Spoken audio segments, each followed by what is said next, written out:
Assalamualaikum warahmatullahi wabarakatuh.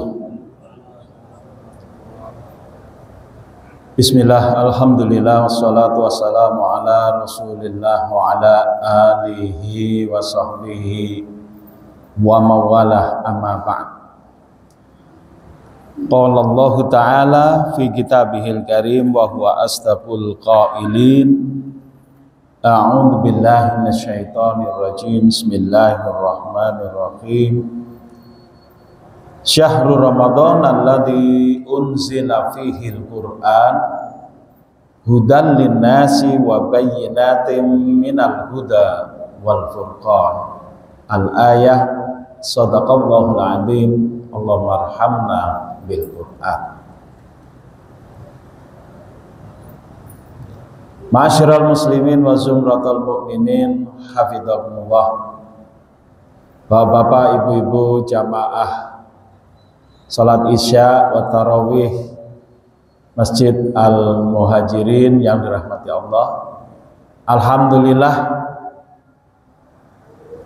sampai malam ini, malam keberapa nih Pak Haji Diding? Malam 20 sama malam 21. Ada 2 malam ya. Padahal 1 malam aja. Tergantung mulainya ya. Jadi alhamdulillah kita akan masuk ke 10 malam terakhir, al-ashru al-awakhir dari Syahrul Ramadan. Syahrul Ramadan sebagaimana firman Allah Subhanahu wa taala dalam ayat surah Al-Baqarah ayat 185 yang saya bacakan tadi. Syahrul Ramadan alladzi unzila fihil Qur'an. Bulan Ramadan adalah bulan yang di dalamnya diturunkan Al-Qur'an. Jadi bulan Ramadan ini bulan paling utama. Dan karena keutamaan itu adalah dikarenakan di dalamnya diturunkan Al-Qur'an.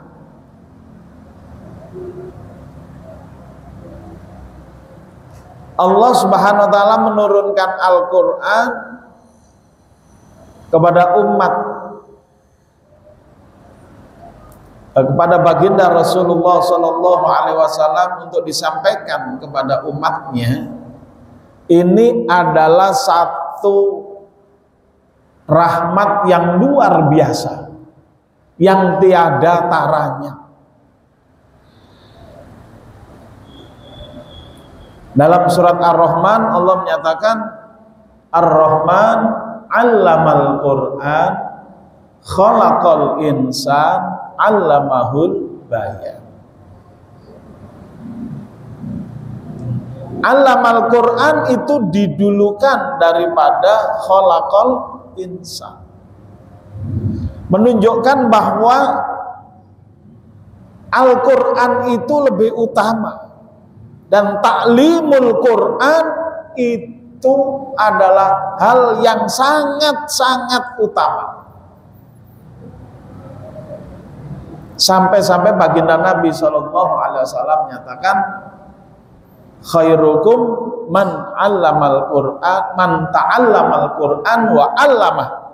Sebaik-baik kalian adalah yang mempelajari Al-Qur'an dan mengajarkannya.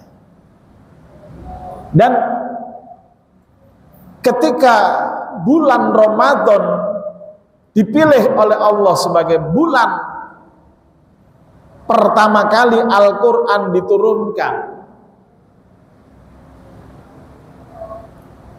dari Lauhil Mahfuz pada malam Lailatul Qadar, Allah menurunkan malam Lailatul Qadar di setiap bulan Ramadan. Dan malam Lailatul Qadar terdapat dalam Ashrul Awakhir min Ramadan, pada 10 malam terakhir di bulan Ramadan. Kalau saya presiden, Pak, ya, kalau saya nih yang jadi presiden, saya liburkan 10 malam terakhir atau 10 hari terakhir ini saya liburkan. Dulu, zaman dulu ya, tahun berapa itu? Setiap bulan Ramadan, sekolah TK, SD, SMP sampai perguruan tinggi libur kan? Itu yang lebih utama sebenarnya. Sekarang hanya dipakai oleh pesantren aja. Liburnya pada bulan Ramadan. Maksudnya libur itu adalah agar fokus menikmati rahasia bulan Ramadan. Baginda Nabi Shallallahu Alaihi Wasallam menyatakan dalam hadisnya, man shoma Ramadana imanan wahtisaban ghufira lahu ma taqaddama min dambi wa man qoma Ramadana imanan wahtisaban ghufira lahu ma taqaddama min dambi. Siapa saja yang siam di bulan Ramadan sebagai fardu, maka akan diampuni dirinya dari dosa-dosanya yang telah lalu. Dan siapa saja yang qiyam Ramadan seperti yang malam ini kita lakukan, ini qiyam Ramadan,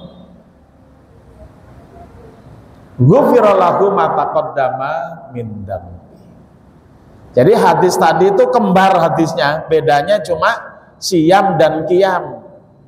Pada siang hari sejak terbit fajar sampai tenggelamnya matahari kita siyam, kita imsak, kita menahan diri dari nafsu makan, nafsu minum, dan nafsu hubungan suami istri untuk mendapatkan ridho Allah Subhanahu wa Ta'ala. Kita kosongkan perut, kita tidak melakukan hubungan pria dan wanita, kita fokus untuk mendapatkan ridho Allah Subhanahu wa Ta'ala. Niat kita kan begitu, nawaitu sauma godin an ada'i fardhi syahri ramadana hadhihi sanati lillahi ta'ala. Dan malamnya kita qiyam. Qiyam itu yang paling utama adalah istima'ul Quran.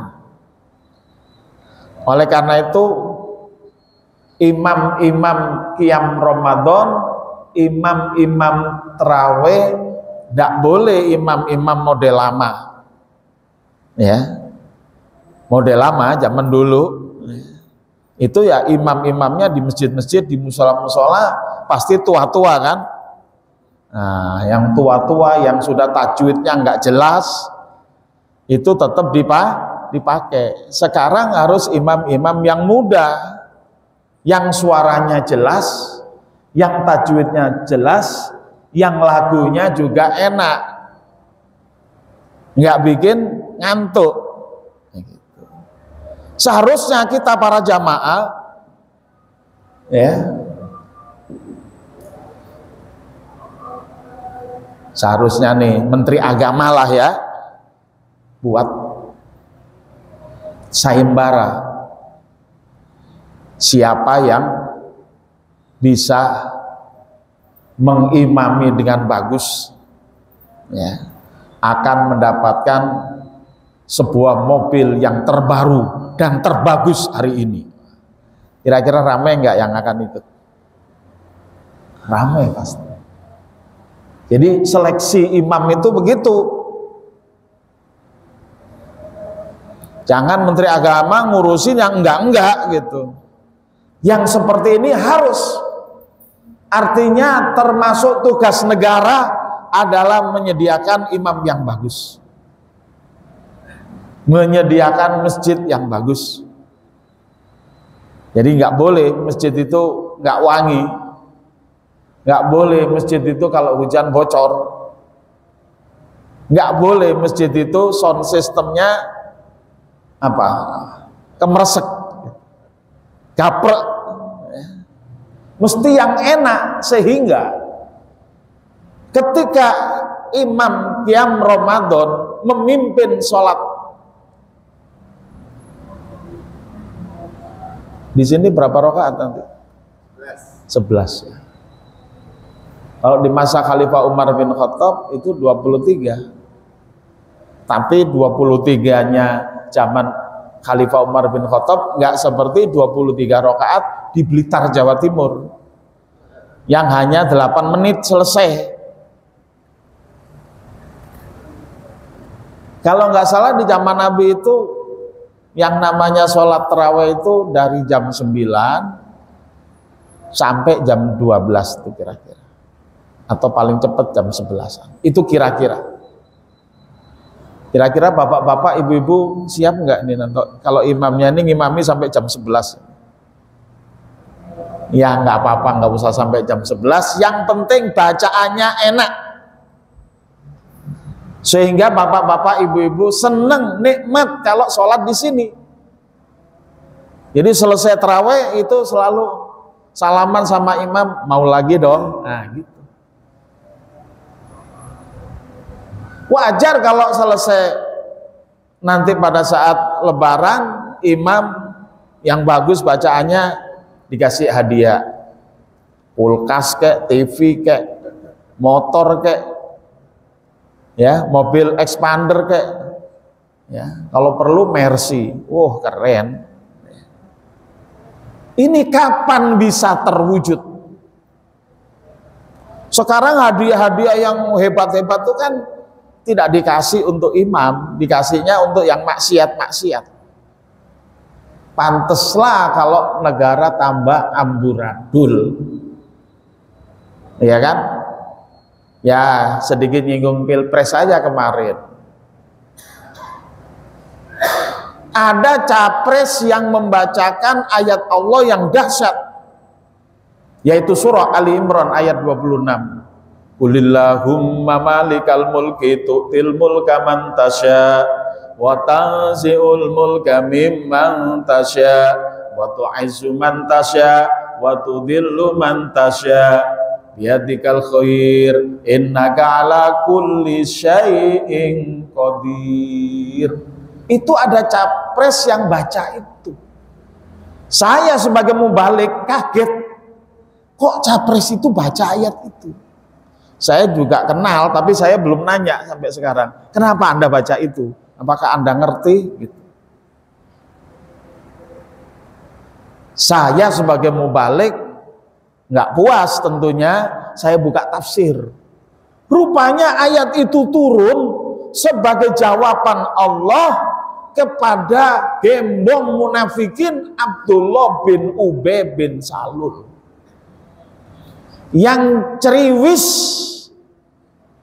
mengkritik baginda Rasulullah Shallallahu Alaihi Wasallam yang saat Fathu Makkah, penaklukan kota Mekah, baginda Rasulullah mengatakan, nanti sebentar lagi umat Islam ini akan menaklukkan 2 negara adidaya yang ada pada waktu itu, yaitu Persia dan Romawi.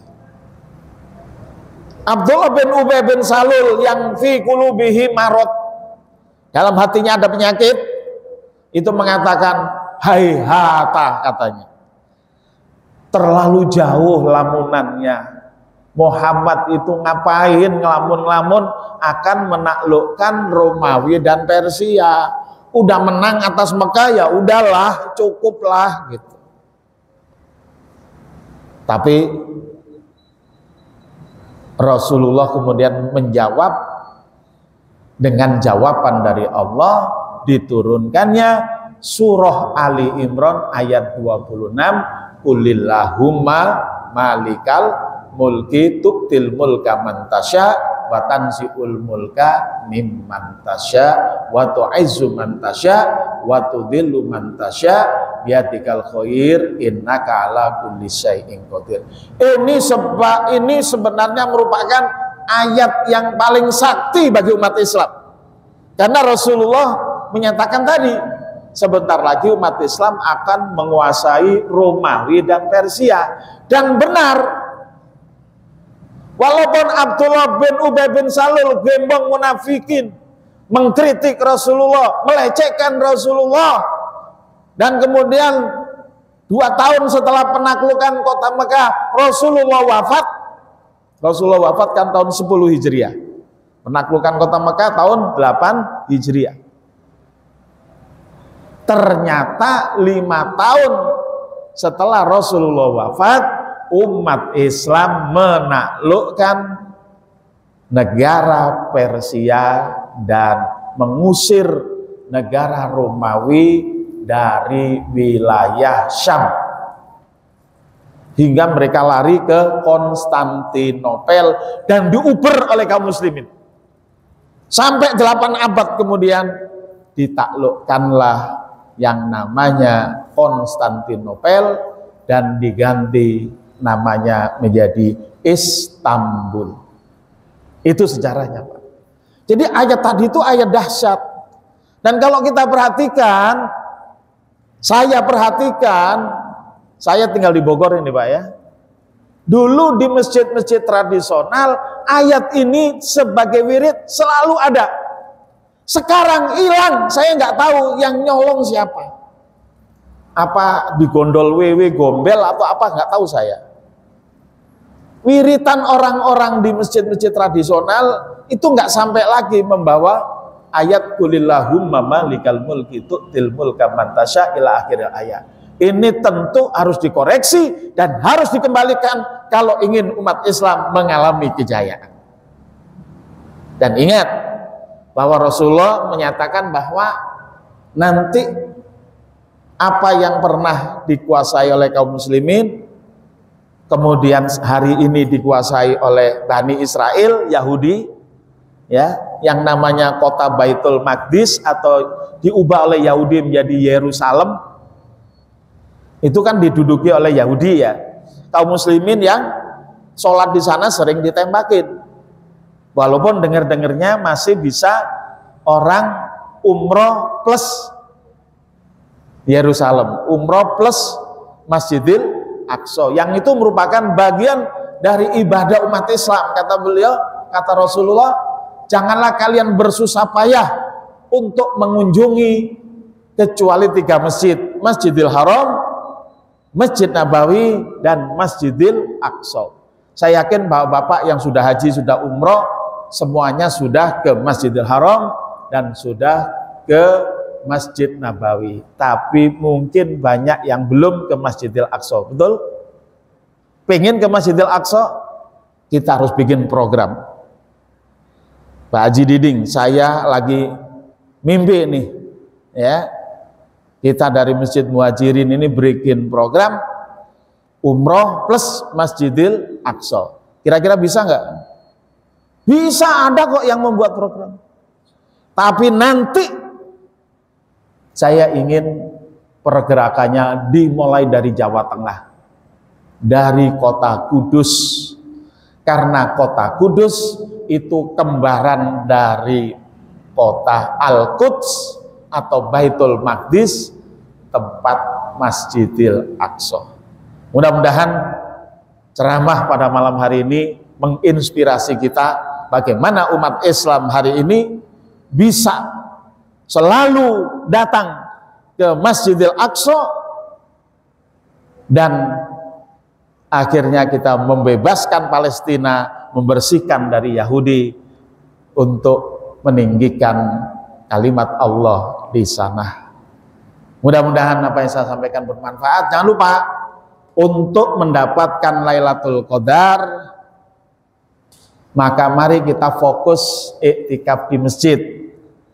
Jangan fokusnya ke mall, ya, itu salah. Nah, mudah-mudahan sudah ada program dari Masjid Al-Muhajirin, silakan dimanfaatkan.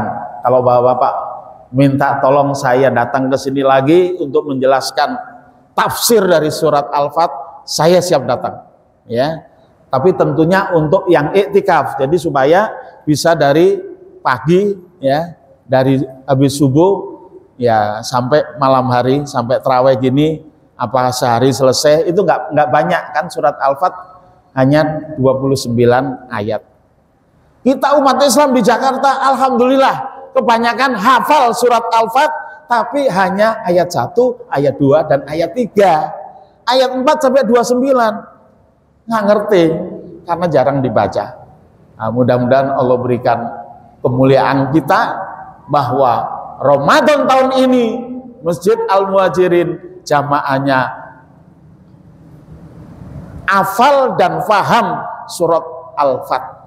Ya, kalau memerlukan tenaga saya siap datang ke sini. Ya, mudah-mudahan Allah berikan kekuatan kepada kita. Usikum wa iyaya bitaqwallah faqad fazal muttaqun walafu minkum. Wassalamualaikum warahmatullahi wabarakatuh.